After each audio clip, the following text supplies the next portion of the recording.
¿Lanza la boya? Dijo el gallo Claudio. Bueno, buenos días. Vamos a meditar en unos breves pensamientos en esta mañana acerca de las obras del diablo. Ustedes me dirán, pero qué título. Ya con solo mencionar la palabra diablo es algo que nos resuena, nos choca, nos cae desagradable. Uno preferiría escuchar del obrar de Dios, que vamos a hablar también del obrar de Dios en contraposición a lo que el diablo obra en la vida de las personas. Pero creo que es importante estar atentos, velando y no subestimar lo que el diablo hace en la vida de las personas. Por un lado, en la vida de los creyentes es importante reflexionar sobre esto, porque como hijos de Dios tenemos que estar atentos, ¿no? Sabiendo que el diablo, dice la palabra, que anda como un león, ¿sí? Acechando alrededor de los hijos de Dios y nos ataca a diario porque justamente quiere que nosotros tengamos una vida de derrota y no de victoria. Pero también lo que hace el diablo en la vida de los inconversos, aquellos que todavía no han sido alcanzados por el Evangelio o no le ha sido revelado en sus vidas el obrar y el mensaje de Dios para la salvación de sus almas. Lo primero que vamos a ver en la palabra de Dios es, como primer punto, que aquellos que no creen en Dios, que todavía no han entregado su vida al Señor, la palabra los describe como hijos del diablo. Y suena fuerte esto, ¿no? Pero es una gran realidad. Creo que todos tenemos quizás algún familiar, puede ser cercano, hasta en nuestro propio hogar, una esposa, un esposo, un hijo, una mamá, un papá, un tío, un primo, un sobrino, que se encuentran en esta condición, compañeros de trabajo, vecinos, ¿no? Que uno a veces no toma en cuenta, ¿no? En la situación que se encuentra. Vamos a ver lo que dice, en primer lugar, Juan capítulo 8, versículo 44. Juan 8, 44, dice la palabra: vosotros sois de vuestro padre el diablo, y los deseos de vuestro padre queréis hacer. Él ha sido homicida desde el principio y no ha permanecido en la verdad, porque no hay verdad en él. Cuando habla mentira, de suyo habla porque es mentiroso y padre de mentira. Bien, en este versículo tenemos bastante información sobre el diablo. En primer lugar, se lo describe al diablo como el padre de la mentira y como alguien que es homicida. Hay otro pasaje que también dice que el diablo, nuestro enemigo, no viene sino a matar, hurtar y destruir. Pero lo que más nos llama la atención es cómo se describe a aquellos que aún no tienen a Cristo en su vida. Se los describe como hijos del diablo, porque dice: vosotros sois de vuestro padre el diablo. Otro pasaje está en Hechos 13:10. Hechos capítulo 13 y versículo 10 dice: oh lleno de todo engaño y de toda maldad, hijo del diablo, enemigo de toda justicia, ¿no cesará de trastornar los caminos rectos del Señor? Está hablando, ¿se acuerdan de Elimás, ¿no? Un hombre que se hacía llamar el mago, ¿no? Que quería apartar de la fe a aquel procónsul. Y Pablo dice que fijando los ojos en él le dijo: oh lleno de todo engaño y toda maldad, hijo del diablo. Así que la palabra de Dios es claro en describir a aquellas personas que aún están sin Cristo como hijos del diablo. Y esto en primer lugar nos lleva a reflexionar y a tener gratitud en nuestros corazones de saber que ya nosotros no estamos en esa condición. Que antes sí éramos hijos del diablo, pero ahora somos hijos ¿de quién?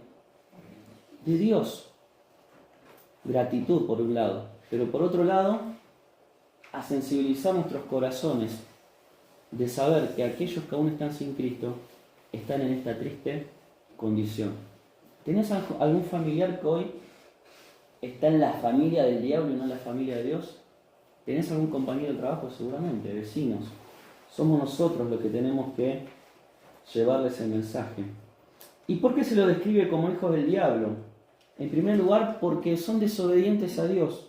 Efesios capítulo 2, versículo 2.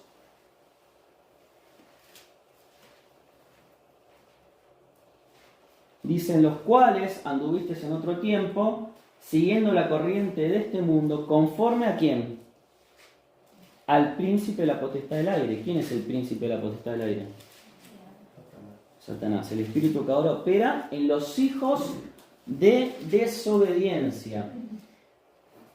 Fíjate vos, aquellos que aún siguen atrapados por el diablo, se los describe como hijos de Dios, pero también como hijos de desobediencia. Y ahí radica el fundamento de por qué aún están en la familia del diablo y no en la familia de Dios. Porque siguen desobedientes a la voz de Dios. Pero también se los describe como pecadores en contra de Dios. Primera Juan 3, 8, 10. Primera Juan, capítulo 3, versículo 8, dice: el que practica el pecado, ¿de quién es? Del diablo, porque el diablo peca desde el principio. Para esto apareció el Hijo de Dios, para deshacer las obras del diablo. Y el versículo 10: en esto se manifiestan los hijos de Dios y los hijos de ¿quién? Del diablo. Fíjate cómo es bien clara esta diferenciación. Los hijos de Dios y los hijos del diablo. Todo aquel que no hace justicia y que no ama a su hermano no es de Dios. Por lo tanto, ¿de quién es? Del diablo. Entonces, el hijo del diablo es aquel inconverso que no ha creído en Jesús como su único y suficiente Salvador, y que está caracterizado por ser un hijo de desobediencia y por ser alguien que no ama, que el amor de Dios no se ha manifestado en su vida, como dice, hola Jorge, la carta de Primera Juan. Pero hay unas buenas noticias, siempre hay buenas noticias, porque Jesús vino a este mundo a deshacer las obras del diablo, a dar una esperanza a las personas que se encuentran en esta situación. Y la solución a esto es la regeneración, para llegar a ser un hijo de Dios. Juan capítulo 1, versículo 12, ¿qué dice? A los que creen en su nombre, les dio potestad de ser hechos hijos de Dios. Y 1 Juan capítulo 3, que dice: mirad cuál amor nos ha dado el Padre para que seamos hechos hijos de Dios. Entonces nosotros tenemos que llevarles estas buenas noticias a las personas que viven en ignorancia. Ahora vamos a ver la obra del diablo, cómo enceguece, cómo oprime, cómo domina a las personas, y las personas no son conscientes de esto. Yo creo que si a cualquiera le dijeron: mirá, estás bajo el poder satánico, sos un hijo del diablo, porque lo dice la palabra de Dios, ¿qué harían las personas? Dame por favor la solución. Y la solución la dijimos recién. El amor de Dios se ha manifestado a través de su Hijo, y Él nos regala la salvación, el perdón, una regeneración, un nuevo nacimiento, para que de hijos del diablo pasemos a ser hijos de Dios. Gálatas capítulo 3, versículo 26.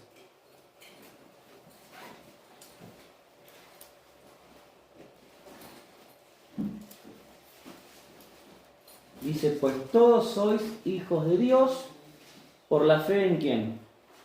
En Cristo Jesús. ¿Hay otro camino para poder dejar de ser un hijo del diablo y pasar a ser un hijo de Dios que no sea la fe en Cristo? ¿Hay otro camino? No. Y es algo simple, pero que requiere de nosotros ese granito de fe, como una semilla de mostaza, dice la palabra, para alcanzar el perdón de Dios. Pues todos sois hijos de Dios por la fe en Cristo Jesús. Entonces, frente a esta realidad, como decía antes, podemos sacar dos reflexiones. En primer lugar, los que ya somos hijos de Dios, ser agradecidos, pero saber que nuestro adversario, nuestro enemigo, el diablo, siempre va a estar merodeando alrededor nuestro para hacernos caer, para que vivamos una vida de derrota y no de victoria en Cristo. Y en segundo lugar, la segunda reflexión es teniendo una mirada hacia aquellos que hoy están del otro lado, como estuvimos nosotros un día. que hoy la palabra de Dios los describe como hijos del diablo, por ser desobedientes, por ignorar el mensaje de Dios y por vivir la vida guiados por el príncipe de la potestad del aire. Como nosotros, dice Efesios, anduvimos en otro tiempo. Éramos hijos de desobediencia. Entonces, frente a esta realidad, hoy la palabra de Dios nos llama a despertar, a reaccionar. Y vamos a ver 3 cosas que hace el diablo en la vida de las personas. En primer lugar, las personas son cegadas por el diablo. 2 Corintios capítulo 4, versículo 4.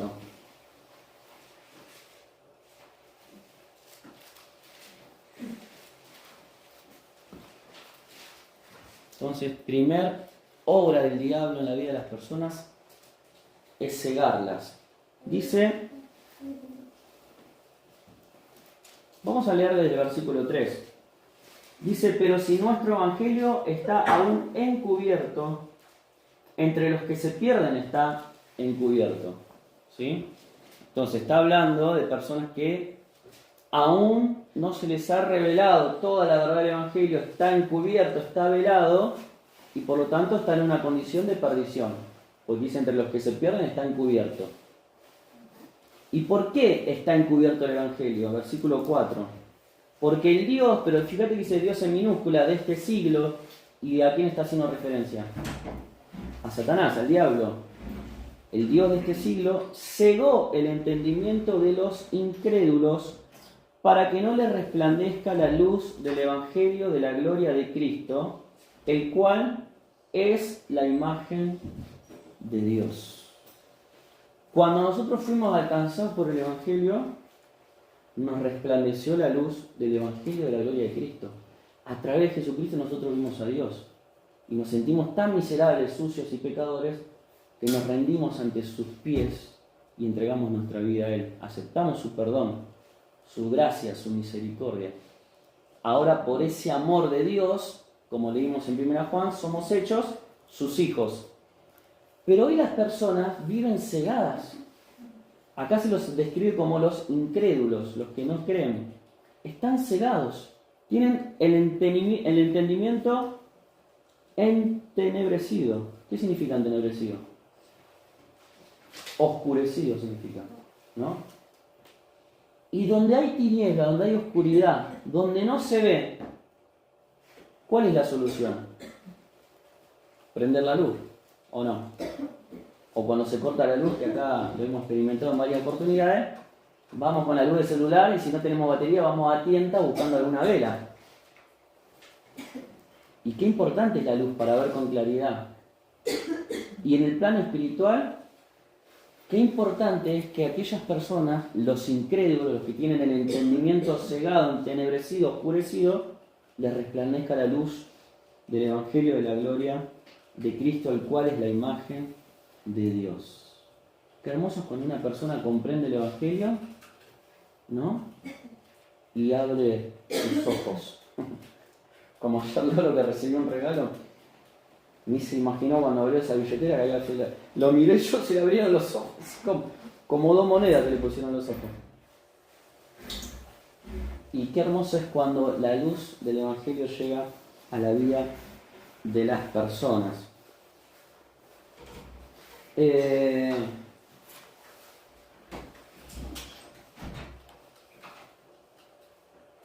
Fíjate lo que dice Lucas 23:16.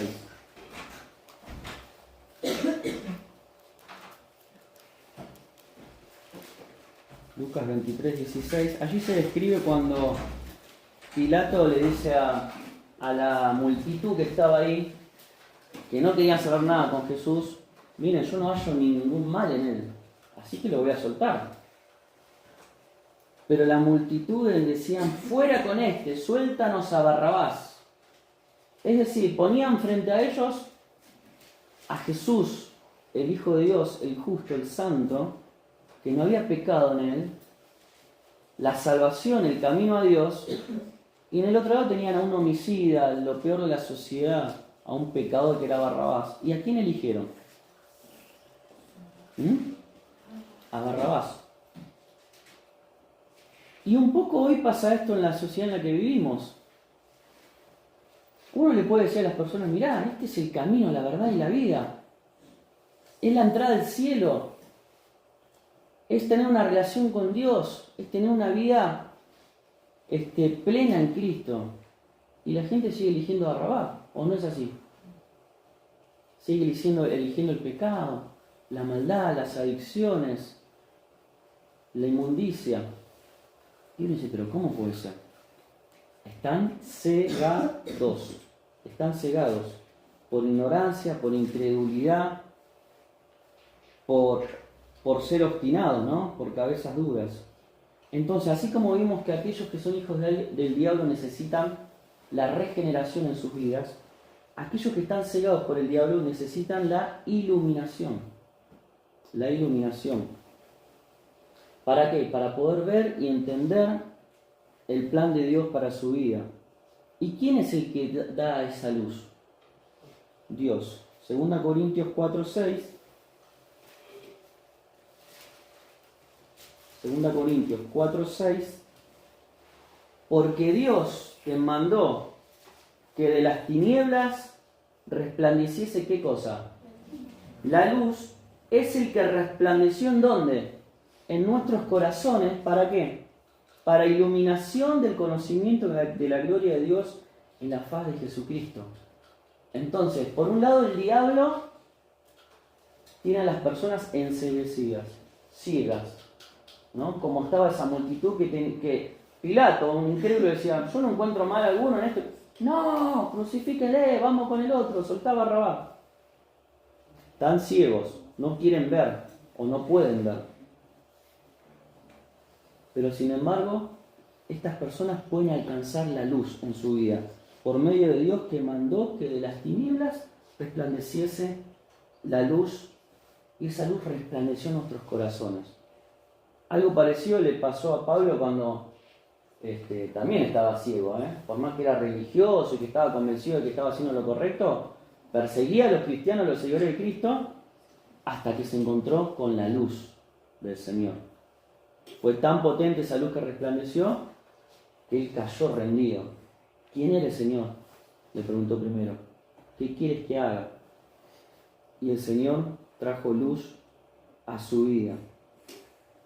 Entonces Dios da la luz, pero también dice la palabra que Cristo es la luz. Juan 8:12.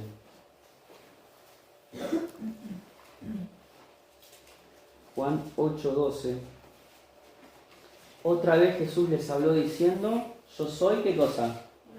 La luz del mundo. El que me sigue no andará más en tinieblas, no andará más con la mente entenebrecida, oscurecida, ciego, sino que tendrá la luz de la vida. Qué hermosa esperanza, ¿no?, que tenemos que transmitirle a aquellos que hoy están sin luz en su vida. Decirle, Jesús es la luz y quiere resplandecer en tu vida.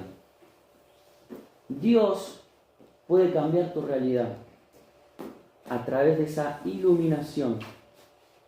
Y fíjate lo que dice Hechos 26:18. Recién hablábamos de la conversión de Saulo, ¿no? Hechos 26:18.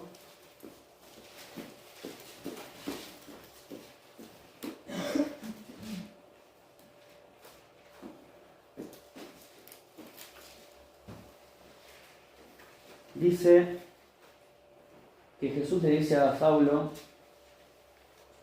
que él lo enviaba a los gentiles, ¿para qué? Para que abra sus ojos, para que se conviertan de las tinieblas a la ¿qué? A la luz, y de la potestad de Satanás a Dios, para que reciban por la fe que es en mí perdón de pecados y herencia con los santificados. Jesús abre nuestros ojos, trae luz a nuestra vida, nos saca de las tinieblas de la oscuridad, cura esa ceguera espiritual. Y a raíz de eso las personas reciben por la fe el perdón de pecados y herencia entre los santificados. Entonces, los incrédulos son los hijos del diablo, pero a través de la regeneración pueden ser hijos de Dios. Satanás cega a las personas, pero a través de la iluminación Dios les da vista, le da luz, le da un resplandor, le da nueva vida. Otra obra del diablo, los ciega, pero también los domina el diablo. Efesios capítulo 2, ya lo habíamos leído, vamos a darlo de vuelta, versículo 2.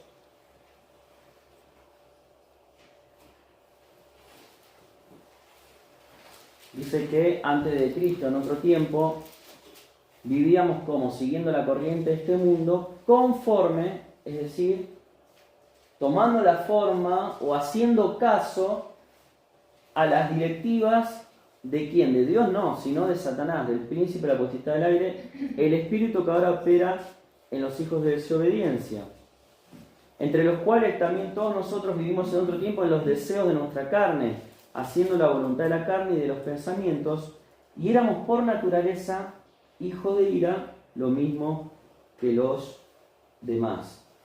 Otra cosa que hace el diablo es cautivar la mente, el corazón y la vida de las personas. Como un tirano, ¿no? Que gobierna con injusticia, con rigidez y las tiene esclavas a las personas y cautivas. Así hace el diablo con la vida de las personas. Segunda Timoteo 2:26.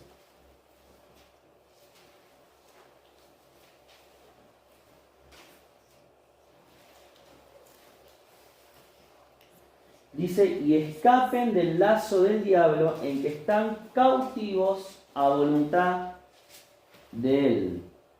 Fíjate cómo describe a aquellos que están cautivos por el diablo, como que estuvieran enlazados. ¿Viste alguna vez cuando en el campo usan el lazo? ¿Sí? Que hay que tener una habilidad tremenda, ¿no? Creo que si uno lo intenta de primera vez no lo va a lograr. A veces de chico hemos tratado de hacer un lazo y apuntarla a un poste o algo, o alguna hermana que iba por ahí corriendo, a ver si las podíamos enlazar. Pero alguien que es experto en enlazar la vida de las personas es el diablo. Lo dice acá, 2 Timoteo 26, y escapen del lazo del diablo en que están cautivos a voluntad de él. Entonces las personas no solamente están cegadas por el diablo, sino que están dominadas, están enlazadas, están cautivas por el diablo, son siervos o esclavos del diablo. Así como los israelitas en un momento fueron siervos y esclavos del faraón, ¿no? Y Dios les mandó, ¿qué cosa? Un libertador, que fue Moisés. Dios nos envió a nosotros también un libertador. Entonces, la contracara al dominio de Satanás es la liberación, la libertad que tenemos en Cristo. Colosenses 1:13.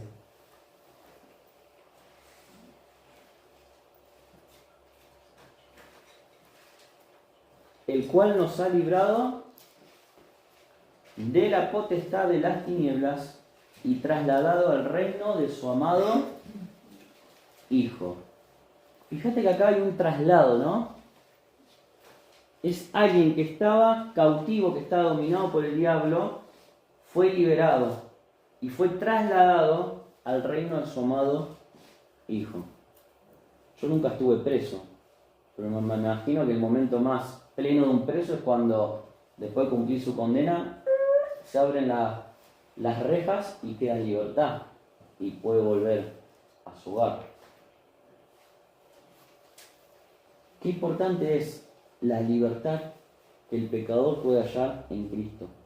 De estar enlazado por los lazos del pecado, de estar dominado y cautivado y de ser un siervo, un esclavo de Satanás, el Señor nos libra y nos traslada al reino de su amado Hijo. Hay varios documentales de la Segunda Guerra Mundial, no sé si alguna vez vieron algunos, si les gusta, pero con videos reales de cómo los nazis fueron vencidos ya al final de la Segunda Guerra Mundial por las tropas aliadas, ¿no? Los Estados Unidos, los rusos, en ese momento se juntaron todos para vencer al enemigo que se estaba devorando el mundo y destruyéndolo todo, que eran los nazis. Y cuando llegan los tanques rusos o los norteamericanos a los campos de concentración y liberan a los judíos que estaban ahí presos en una situación que ya se les estaba apagando la vida, ¿viste? Y muchos murieron ahí. ¿Cómo son liberados, ¿no? Y trasladados. Y esa imagen tan fuerte un poco nos hace ver lo que leíamos recién, ¿no? Cómo Dios nos libera de los lazos del diablo y nos traslada al reino de su amado Hijo. Qué hermoso es esto y poder disfrutar de esta libertad que hoy tenemos, pero también saber que hay muchas personas que hoy no disfrutan de esta libertad. Hebreos capítulo 2, versículo 14.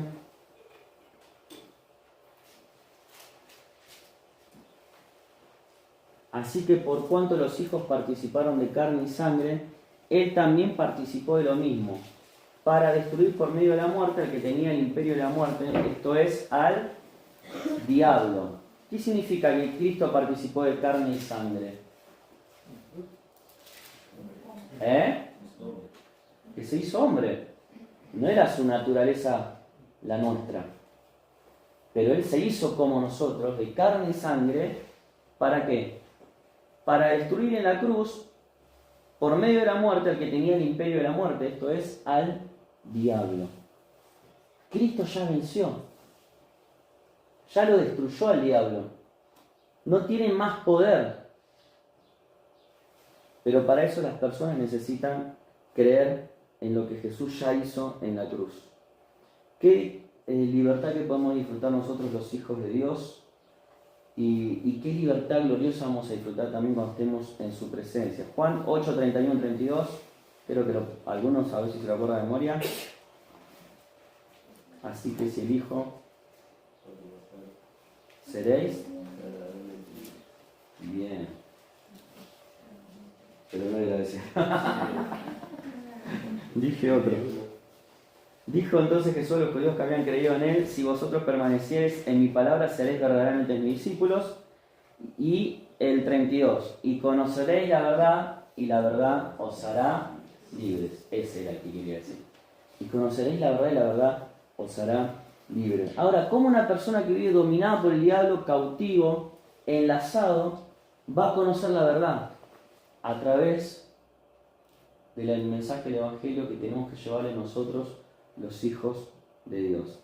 Entonces vimos que las personas pueden vivir cegados por el diablo, pueden vivir dominados por el diablo, y en tercer y último lugar pueden vivir oprimidos por el diablo. Hechos 10:38.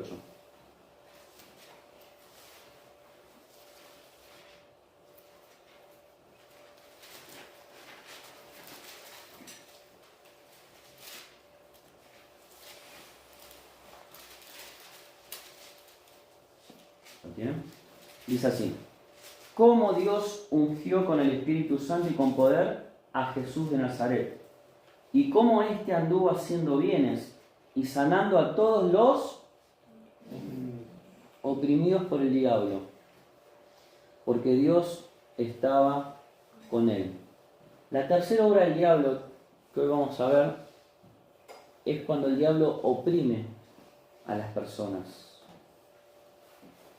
El Señor sanó a muchos, como dice ahí, enfermos, y todas esas enfermedades representan de alguna manera las diferentes facetas, ¿no? O aspectos del sufrimiento espiritual de aquellas personas que el diablo oprime. ¿Por qué? Porque el pecado que produce en la vida de las personas: tristeza, dolor, desorientación, impotencia, desesperación, desdicha. Esa es la situación de los que están oprimidos. ¿Y qué significa la palabra oprimir?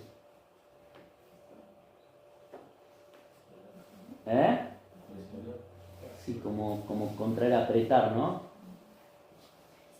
Como una esponja. El otro día compré una pelotita de esas antiestrés, que la oprimís así, la apretás y supuestamente libera las tensiones del cuerpo. Pero el diablo oprime a las personas, les aprieta el corazón y genera un montón de estados de tristeza, de desánimo, de dolor, de impotencia. Y así como vemos a las personas que hoy están siendo oprimidas por Satanás. Entonces, frente a esto, esas personas necesitan una esperanza. Pero lamentablemente las vemos dando vuelta, ¿no? como bolas sin manija, buscando algo que les dé una paz, una tranquilidad, que llene ese vacío, que los libere de esa opresión en la que están viviendo. Y algunos buscan en los placeres, ¿no? Descomprimir un poco, por así decirlo. Algunos buscan en las cosas materiales. Si me compro una camioneta y me subo, ahí sí, voy a llenar este vacío que tengo. Si me voy de vacaciones hacia acá, si me hago una casa, pero no lo logran. Hasta que muchos terminan acabando con su propia vida, o hundiéndose en las adicciones, en la depresión, porque el diablo está ejerciendo una opresión en su vida, los tiene oprimidos. Lucas 4:18.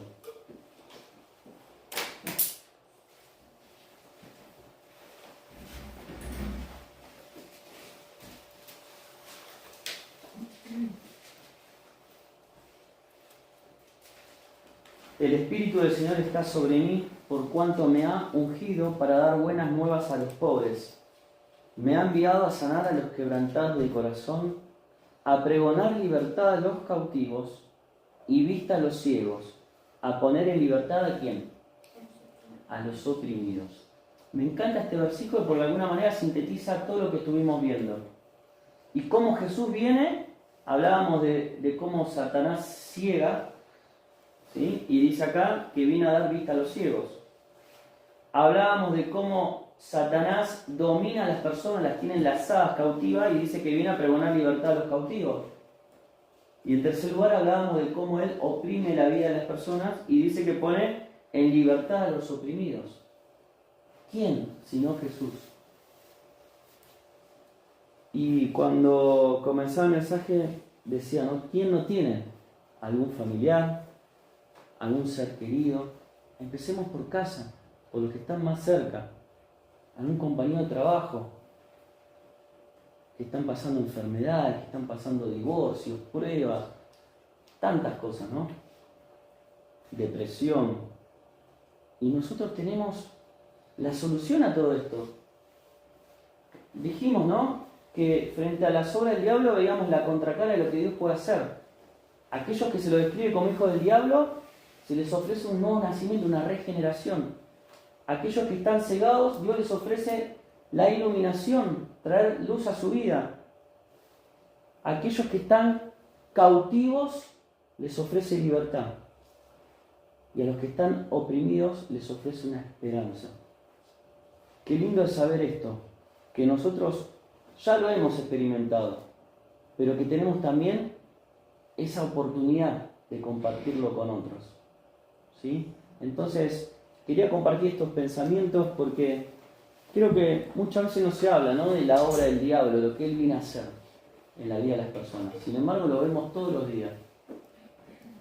Prendemos la tele o navegamos por internet y vemos la obra del diablo ahí. Es lo que domina, porque él es el Dios de este siglo, es el príncipe de este mundo. Y nosotros que fuimos llamados, apartados para vivir para Dios, tenemos la luz, tenemos la esperanza, tenemos el mensaje para llevarle y para compartirle a aquellos que hoy están sin esperanza. Que Dios te bendiga y que podamos una vez más recordar lo que el Señor hizo por nosotros a través de estos símbolos. Vamos a agradecerle al Señor por este pan. Señor, gracias te damos por la obra maravillosa que has hecho en la cruz. Gracias, Señor, porque un día andábamos conforme a lo que el príncipe de este mundo, Satanás, nos dictaba, pero un día pudimos recibir la luz del Evangelio, nuestros ojos fueron abiertos, pudimos comprender que estábamos lejos de ti y a través de la obra de Cristo en la cruz hemos recibido ese perdón, esa esperanza, esa libertad de saber que ahora somos tus hijos y qué privilegio, Señor, que tenemos cada uno de nosotros. Que podamos también compartir esto con aquellos que aún están en la oscuridad, en las tinieblas, y que al participar de este pan podamos ser agradecidos por tu gracia y tu misericordia en nuestras vidas. En nombre de Cristo Jesús. Amén. Amén.